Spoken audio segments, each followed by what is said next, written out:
کی طرف جانور ذبح کرنے میں ایک بڑی کوتاہی یہ ہوتی ہے کہ قصائیوں کے حوالے چھری کر دی جاتی ہے.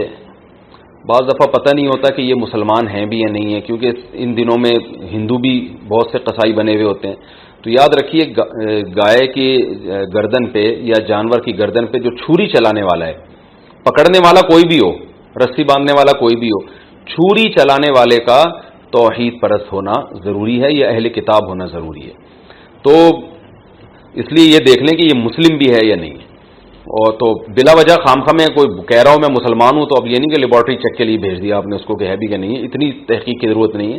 تو بس یہ پہلے تحقیق کر لیا کریں بھائی، مسلمان ہو، توحید پرست ہو، ایک اللہ کو مانتے ہو، نبی صلی اللہ علیہ وسلم کی ختم نبوت کے قائل ہو، اور نبی صلی اللہ علیہ وسلم کو مختار کل، مشکل کشا، حاجت روا تو نہیں سمجھتے. تو جو توحید کا عقیدہ ہے نا وہ بہرحال پہلے ضروری ہے. جو بے قاعدے ہیں وہ اس کو پتہ ہونے چاہیے. تو اس کے بغیر جانور کا ذبیحہ جو ہے، اگر وہ آپ کو پتہ چل گیا کہ یہ مشرک ہے تو پھر اس کا ذبیحہ حلال نہیں ہے. ایک بات. دوسری بات، قصائیوں میں یہ کوتاہی ہوتی ہے کہ قصائی جو ہے وہ منہ میں گٹکے ہوتے ہیں، پان ہوتے ہیں. میں نے خود دیکھا ہے کہ وہ تکبیر نہیں پڑھ رہے ہوتے ذبح کرتے ہوئے.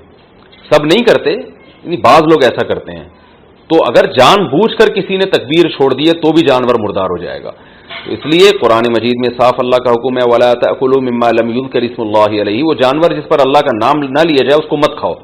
تو اس لیے اس بات کا اہتمام کرنا چاہیے. جو لوگ جانور کے قریب کھڑے ہوئے ہیں ان کو سب کو چاہیے زور سے تکبیر پڑھنا شروع کر دیں تاکہ چھری پھیرنے والے کو یاد آ جائے اور وہ غفلت نہ کرے اس بارے میں.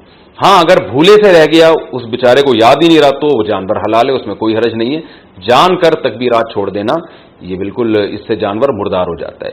بعض اب ایسے ہوتا ہے کہ ایک آدمی سے چھری چل نہیں رہی ہوتی تو دوسرا بھی ہاتھ لگا دیتا ہے، یار ہم دونوں مل کے چھری چلا دیتے ہیں. تو دو آدمیوں نے اگر چھری چلائی ہے تو پھر دونوں پر تکبیر پڑھنا واجب ہے. دونوں میں سے ایک بھی اگر تکبیر چھوڑ دے گا تو جانور حلال نہیں ہوگا. اس کا خیال کیا کریں. اور ویسے بھی جانور کو خود ذبح کیا کریں. علماء کہتے ہیں کہ جانور ذبح کرنے والا جو جس کی قربانی ہے نا وہ خود ذبح کرے گا تو اس میں زیادہ ثواب ہے. جانور ذبح کرنے کے بعد 4 رگیں کٹنے کے بعد حرام مغز میں چاقو مارتے ہیں. یہ بالکل غلط ہے. صرف 4 رگیں کاٹ کے جانور کو چھوڑ دینا ہے تاکہ بلیڈنگ زیادہ ہو، اس کا خون نکل جائے باڈی سے. قصائیوں کے پاس ٹائم کم ہوتا ہے، وہ جلد بازی میں ہوتے ہیں، لہذا وہ کہتے ہیں کون اتنی دیر جانور کے ٹھنڈا ہونے کا انتظار کرے. بالکل ایسے ہی جیسے خواتین کو جب ڈیلیوری ہوتی ہے نا، بچہ پیدا ہوتا ہے تو بعض گائنی کی ڈاکٹر کہتی ہیں کون اتنی دیر انتظار کرے گا، لاؤ چاپڑ، چاقو، کینچی لاؤ، پیٹ چاک کرو اور آپریشن کر کے بچہ باہر نکالو، ہم نے دوسرا کیس بھی نمٹانا ہے. تو ہر آدمی جلدی میں گھوڑے پہ بیٹھا ہوا ہے. تو قصائی کو آپ کو پتہ ہے اس وقت جیٹ طیاروں پہ بیٹھے ہوئے ہوتے ہیں بقرعید والے دن.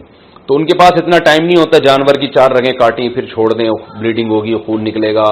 وہ کہتے ہیں یار بس جلدی سے نا اس کے حرام مغز میں چاقو مارتے ہیں گردن میں، اور جانور کو تکلیف بھی ہوتی ہے اس سے اور جلدی مردار ہو جاتا ہے. اس کا نقصان یہ ہوتا ہے کہ جتنی بلیڈنگ ہونی چاہیے، خون نکلنا چاہیے، نکلتا نہیں ہے.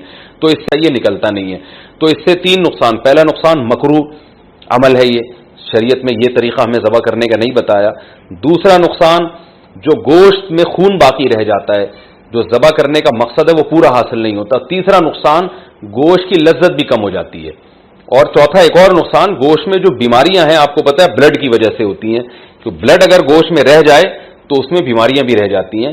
اگر خون اچھی طرح نکل جائے تو گوشت بیماریوں سے بھی صاف ہو جاتا ہے. تو یہ 4 فائدے ہیں جن کی وجہ سے آپ قصائی کو مجبور کیا کریں کہ بھائی ذرا تھوڑی دیر جو ہے نا صبر کرو. اور اگر پھر بھی صبر نہیں کرتا تو جس کھونٹے سے آپ نے گائے کو باندھا تھا، جیسے ہی جانور ذبح ہو فوراً جو جتنے آدمی جانور پہ تھے وہ سارے جانور کو چھوڑ کے قصائی پہ آ جائیں اور اس کھونٹے سے اس کو باندھ دیں تاکہ جانور آرام سے خود سے ٹھنڈا ہو جائے.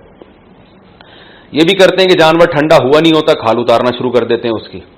تو یہ بھی غلط ہے. لیکن اگر ایسے جو وہ قصائی جو پکڑائی میں نہیں آ رہا، اگر آپ نے اس کو کھونٹوں سے باندھ دیا تو انشاءاللہ یہ تمائی میں نہیں آ رہا، اگر آپ نے اس کو کھونٹوں سے باندھ دیا تو انشاءاللہ یہ تمام ٹینشنیں آپ کی حل ہو جائیں گی. قصائی حضرات ناراض ہوتے ہیں میری ان باتوں سے. بھائی میں آپ کے بارے میں بات ہی نہیں کر رہا، میں ان قصائیوں کے بارے میں بات کر رہا ہوں جو شرافت سے کنٹرول میں آ نہیں رہے. تو آپ تو ماشاءاللہ اچھے لوگ ہیں جو میرا بیان سن رہے ہیں. آپ تو جانور کی 4 رگیں کاٹیں گے، اس کے بعد آپ آرام سے بیٹھ جائیں گے یا دوسرے جانور کو گرانے کی فکر میں لگ جائیں گے. اور یہ جب اس کی بلیڈنگ ہو جائے گی اچھی طرح سے تو ٹھنڈا ہو جائے گا تو پھر آپ اس کا گوشت کاٹیں گے اور کھال اتاریں گے آپ اس کی. تو آپ کے بارے میں بات کر نہیں رہا، میں ان قصائیوں کے بارے میں